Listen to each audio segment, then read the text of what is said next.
చాలామంది దోశ తినడం అనేది ఒక పాపంగా చూస్తారు వాళ్ళ డైట్లో ఉన్నప్పుడు. నన్ను అడిగితే దోశ తినడం పెద్ద తప్పేం కాదు.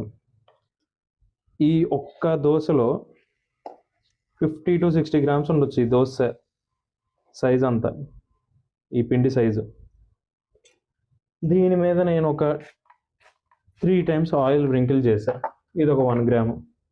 ఈ ఒక్క దోశలోనే మనకి ప్రోటీన్ 5 to 6 గ్రామ్స్ ఉంటుంది, fats 4 grams to 6 grams, fibre 3 grams, carbohydrates 5 grams or 6 grams, and main important calories.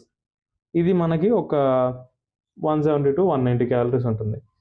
So దీనివల్ల మనం రైస్ ఆపేయాల్సిన అవసరం లేదు. అండ్ ఈ దోశలో ఉండేది కూడా రైస్ కార్బోహైడ్రేట్స్ తినొచ్చు, అండ్ మినప్పప్పు, అందులో కూడా కార్బోహైడ్రేట్స్ క్యాలరీస్ ఉంటాయి. సో దీనివల్ల మనకు పెద్ద ఇబ్బంది ఏం లేదు. దీన్ని మనం ఈజీగా తినొచ్చు, కానీ హెవీగా తినకూడదు. డైలీ ఒక 2 లేదా 3 అంతే తప్ప అంతకన్నా ఎక్కువ తింటే కొద్దిగా ఇబ్బంది అవుతుంది. So dosa is good thing.